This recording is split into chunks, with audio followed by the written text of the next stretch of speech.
Hey, what's up everyone? Welcome back to my channel. My name is Andrew and we're continuing talking about dimensional analysis, one of the key aspects for engineering. And today we're talking about the next base dimension, which is time. As we know, dimensional analysis is one of the fundamental core aspects of physics and engineering.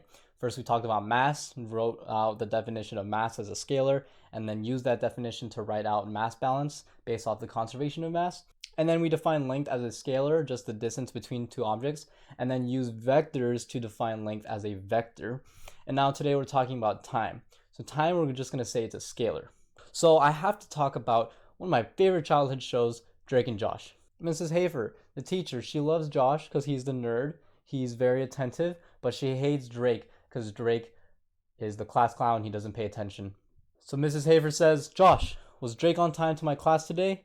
Well, what is time when you think about it? I mean, Einstein's theory is that Josh, no, he was not on time. So Einstein gave us his beautiful theory of general relativity and the beautiful E equals mc squared, but we're going to ignore general relativity for a very long time and just say that time is simply the time that it takes for something to happen. I know it's circular logic, we're not really defining it, but time is one of those things that's so easy and so fundamental that it's actually the most complicated thing of the entire list, in my personal opinion. So we're just going to talk about functions of time. So we talked about functions before. Functions are just computers or calculators that take a number as an input and then follow a unique set of instructions and display another number as an output. And we do this example where we have, let's say the function is x squared, our input is 1, the output is 1.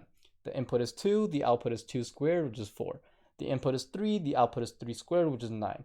And we can do that for any value of x and then generate a function f of x, in this case x squared.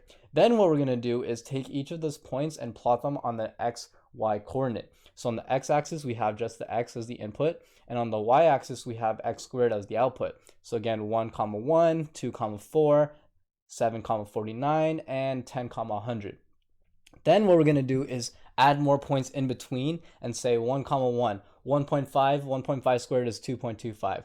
4.5 squared is 20.25. And then we do even more points in between. We take the limit as the distance between each point approaches 0. Okay. And then that's going to be our output. So function is just a machine that takes a number and follows a unique set of instructions and displays a graph as an output. So we're going to have two main types of functions. We're going to have linear functions and quadratic functions. If you understand linear functions, you can easily understand quadratic functions. And if you can understand quadratic functions, you can understand any other function in physics and engineering. So linear, we know y equals mx plus b. Note the b is the y-intercept and m is the slope. And what is going to be the slope but the derivative? And similarly for quadratic, okay, notice there's a linear portion. The bx plus c is actually the linear portion of this function. So we're going to study linear functions because those are the best examples, and we'll see that every other function follows these same principles. Functions are just inputs that follow a unique set of instructions and display a graph as an output. Okay, so one example of a linear function is mass. So let's say we have a bucket and fill it with water and have a magic device such as a scale, and it plots the mass of water over time. So we're going to add some water into this bucket, and then we're going to plot the mass on the y-axis over time on the x-axis. So time is going to be, let's say, in seconds. Okay, we're ready to start this experiment. Ready, set, go. So we're plotting the mass on the y-axis as a function of time. So this is a linear function. We've plotted the mass over time. And so again, we're going to have an input and then follow that set of instructions to generate mass as the output. So mass is a function of time. So what is going to be the mass flow rate of this system? What is going to be the slope of this graph? Do you want another example? Let's try temperature. So let's say we have the bucket filled with water and now add some heat to it and have a magic device such as a temperature probe that plots the temperature of the water over time. So we're assuming that now it's well mixed and the temperature is well mixed in the system. So we're having some engineering assumptions. And then so we're going to plot the temperature on the y-axis and then time on the x-axis again. So we add some heat to it and then start the experiment. Ready, set, go. So we're plotting the heat, changes color to represent the increase in temperature. And then again, we have a linear function of time. So the input is what? The input is time and the output is temperature. I want you to calculate the slope of this graph. What is going to be the slope? Namely the derivative. So we're talking about calculus already. So there's many examples of linear functions of time. So we have just a regular function in general mathematics, f of x equals mx plus b. And then we have functions of time. So f of t is the input now, and the output is a function mt plus b.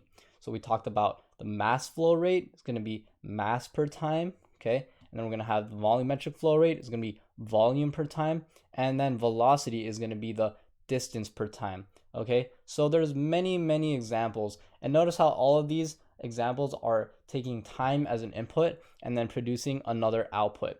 So most of the time when you're using time as the input, you're talking about rates. So these are all rate equations, okay? So mass flow rate, volumetric flow rate, velocity, that's a length rate if you want to call it that.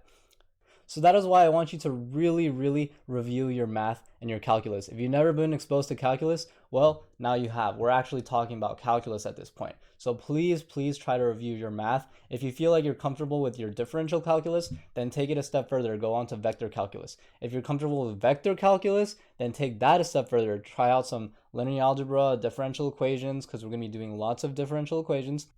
And I'm trying to condition you to realize that everything can be described as an input and an output. So those are functions, but it's going to be going further than that. We're going to describe accumulation functions. We're going to describe differential equations and then solve for those functions. So that's it for this video. Please let me know if you have any questions.